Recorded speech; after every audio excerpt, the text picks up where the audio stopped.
What's it really like living in Italy's most eminent medieval city? And what's the story behind the famous Palio di Siena? Well, stick around and I might just enlighten you. Welcome to Siena, the most beautiful city in the world. It's at least one of the most beautiful cities. Così bello! Nestled atop 3 hills, Siena stands as Italy's quintessential hill town, with its historic center boasting winding, charming streets straight out of a movie set. It was once a booming commercial and banking hub. Think of Siena as the medieval version of Wall Street, only with stunning views and far better wine.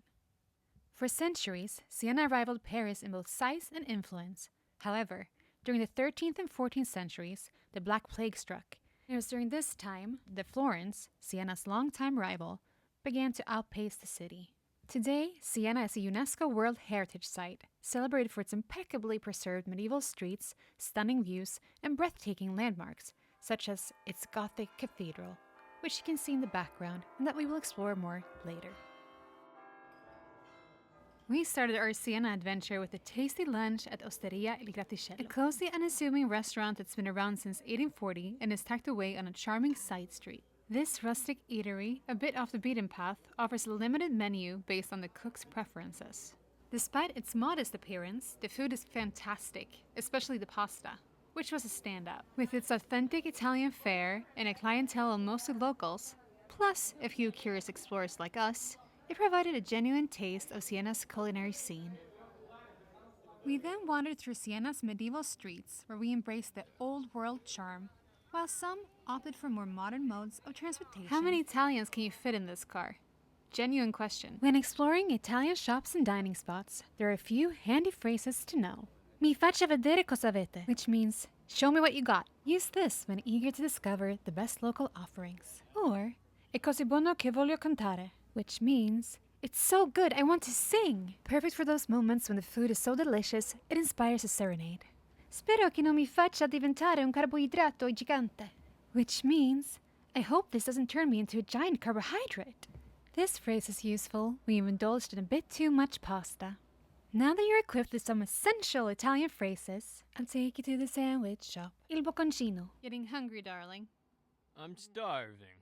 Me too. Mamma mia! What to choose? There's just so much goodness. Spoiler alert, our quest for the perfect panini ended with our inner foodies doing a happy dance. Delicioso. Il Bocconcino is conveniently located right by the Torre del Mangia, which proudly stands as the 3rd tallest tower in Italy. You can climb the tower, but it was 38 degrees Celsius, and we don't have a death wish. Built between 1338 and 1348, the Torre del Mangia is a striking feature of Siena's Piazza del Campo, the city's bustling main square and one of Europe's greatest medieval squares. It has a history that dates back to 1169. In the heart of Piazza del Campo, you'll find the Fonte Gaia, which means Fountain of Joy. This used to be a vital water source for Siena's residents.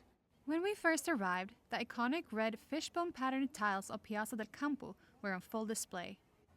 But soon, sand covered the square, signaling that Siena was gearing up for the world-famous Palio di Siena.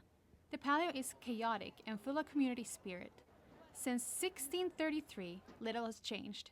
Bareback jockeys still race their horses at breakneck speed around Siena's main square. This is a deeply rooted tradition where 17 neighborhoods, or contradas, fiercely compete. Your contrada isn't just a team, it's family. It's a lifelong bond. The race itself is wild, with almost no rules, and jockeys often jostle or hit each other to knock out their opponents. Victory goes to the horse, not the jockey, so even a riderless horse can win.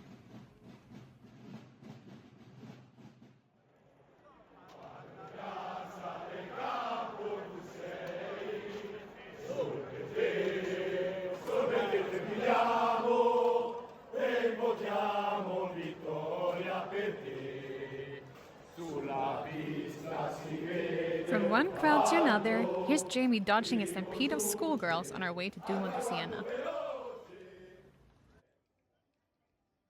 The Duomo di Siena is a breathtaking masterpiece of Italian Romanesque Gothic architecture, renowned for its intricate facade and magnificent interior. The facade dazzles with its ornate decoration, blending white, green, and pink marble, and adorned with statues and detailed carvings that showcase the artistry of the era. Construction of this cathedral began in 1196 and spanned several centuries, with significant work continuing into the 14th century. Inside, the cathedral is equally impressive, featuring striking black and white marble columns, a signature of Sienese design. The floor is a canvas of intricate scenes and figures, meticulously crafted to tell stories of faith and history. The cathedral is also home to several significant artworks, including sculptures by Michelangelo, na na na na. Only Swedes will get this. But he only made this one as he was called away to other projects in Firenze. The Duomo also houses the Piccolo Mini Library, a stunningly frescoed room dedicated to Pope Pius II. This library is not only a visual feast, but also a treasure trove of historical books and manuscripts. And this is how musical notes were written before the ones we use today. Old school sheet music for ya.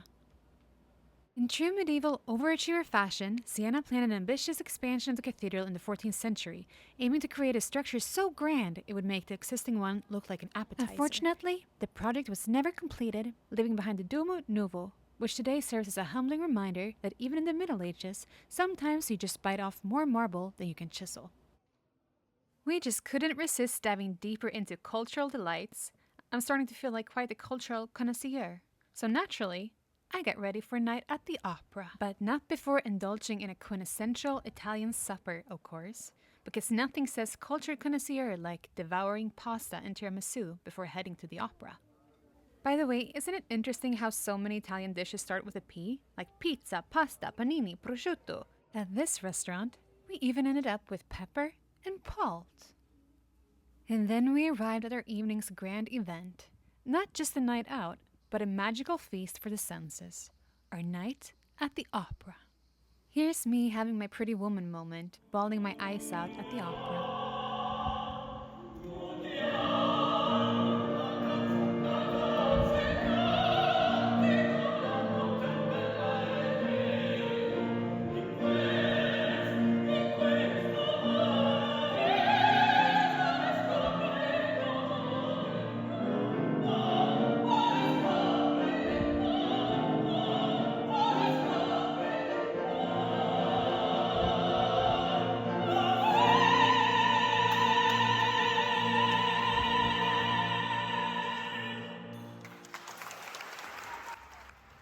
After indulging in the divine music, we strolled through the enchanting night streets of Siena.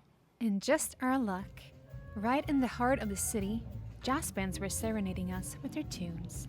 And it looks like we got a tiny jazz project in the making, or at least the future star of Dancing with the Streets.